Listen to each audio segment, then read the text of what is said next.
Welcome to the SOLIDWORKS Simulation tutorial.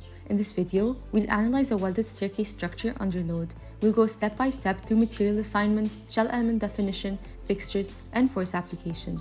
Finally, we'll extract the maximum axial stress in the beams and the maximum stress in part D. So, let's get started. Let's start by setting up our study. First, open the stair and weldments file in SOLIDWORKS. I'll leave a download link in the description box below.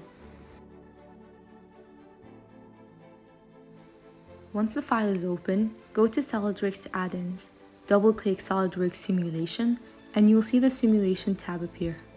Now, click on New Study, name it Staircase and Weldments, and select Static Study. We're using Static Study because we're analyzing how the structure behaves under constant forces, without considering time-dependent changes or dynamic effects.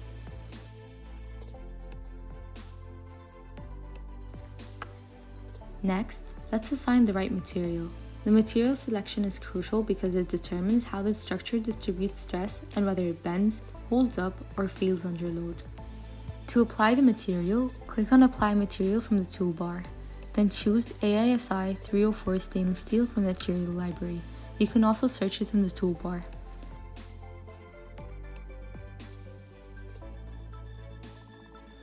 Click Apply, then Close. And now, our model has the correct material properties for an accurate simulation. Now, let's set up the beam elements for the weldment parts. Since the staircase has structural numbers, treating them as beams simplifies the simulation while maintaining accuracy. To do this, go to the simulation tree, expand the cut list, and select the bodies that need to be treated as beams. To verify or modify their beam assignment, right-click on the body, select Edit Definition, and under Type, ensure Beam is selected. Since in this file all the necessary bodies are already set as beams by default, we don't need to make any changes. Now that our beams are set up, let's move on to defining the shell elements for the thin-walled parts of the staircase. To do this, we use the Shell Manager, which allows us to manage shell definitions in a structured way. So first, double-click on the Shell Manager in the top toolbar. This opens a table displaying different properties including thickness and offset. Start by selecting the parts labeled C in the exercise. As you can see, once selected, they are highlighted in the Shell Manager. In our case, these correspond to Surface Body 12 and Surface Body 18, and we'll assign them a thickness of 5 mm. Next, assign a thickness of 4 mm to all remaining surface bodies.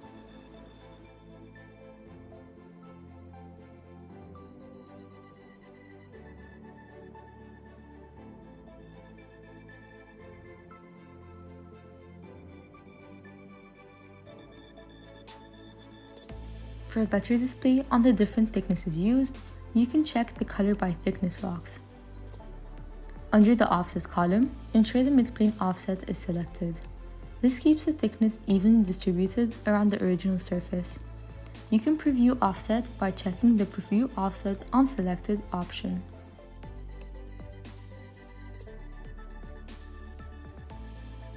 With our shell definition set, let's move on to fixtures, which define how our staircase is constrained.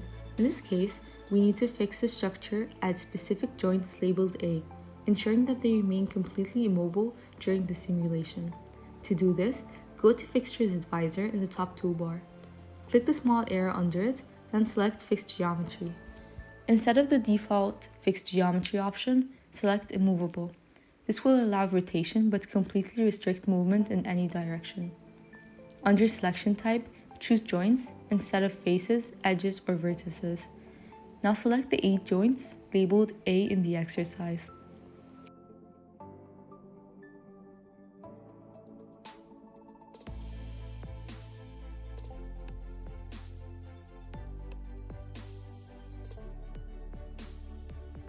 Once all joints are selected, double-check that you've selected all 8 joints and click OK, and you should see the green fixture symbols marking the constrained areas. Fixtures are essential because they ensure our simulation reflects real-world constraints. By fixing these joints, we prevent any unwanted displacement in our analysis.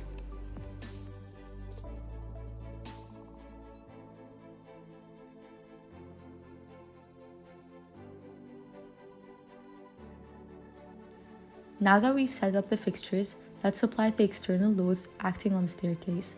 To do this, click on the small arrow under External Loads Advisor in the toolbar and select Force.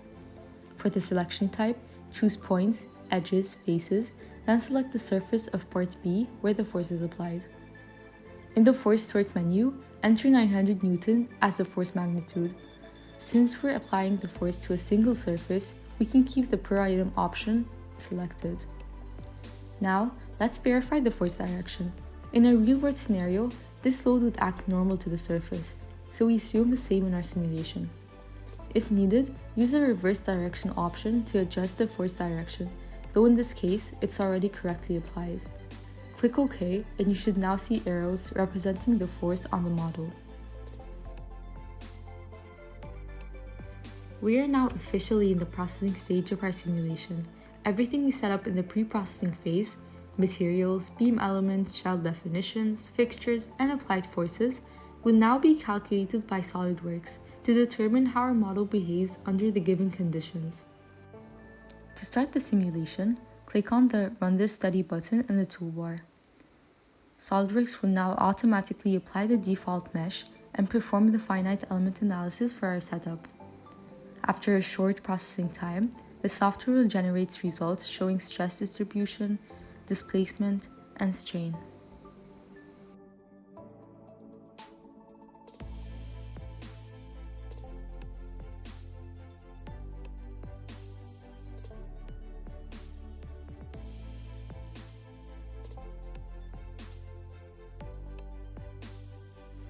Now that the simulation has finished, we move into the post-processing stage, where we analyze the results to understand the behavior of our model under the applied loads. So before we dive into answering the questions, let's first adjust our display settings to ensure we get precise, easily readable results. So first, let's start by changing the units for stress. So right-click on Stress in the Results section and select Edit Definition. And in the menu that pops up, set the display unit to megapascal for a clearer understanding of stress values in this unit.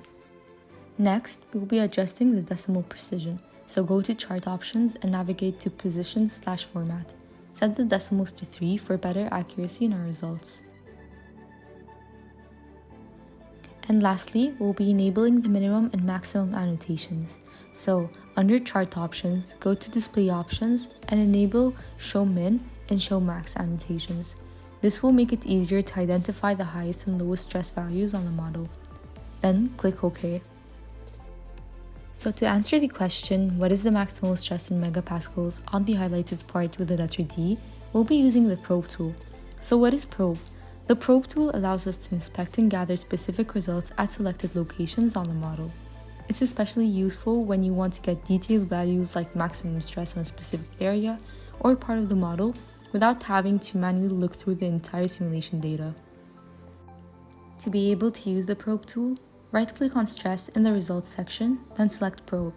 The Probe Results menu will pop up after a few moments. This gives us several options to choose from.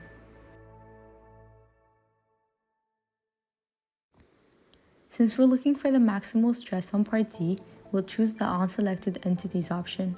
Now, we'll select the two faces of Part D.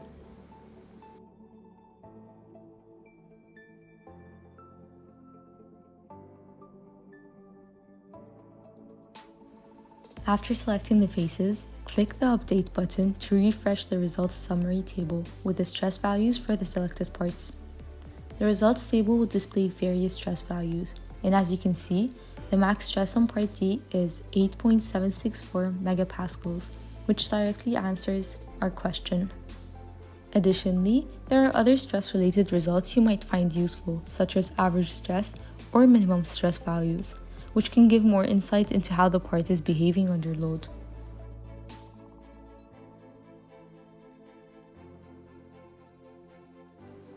Now that we've answered the first question, let's move on to the next one.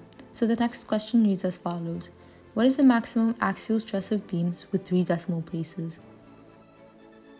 To find the maximum axial stress, we will start by right-clicking on Stress in the Results tree and choose Edit Definition. In the Definition tab, under Display, we'll choose the Beams option to focus on the beam stress.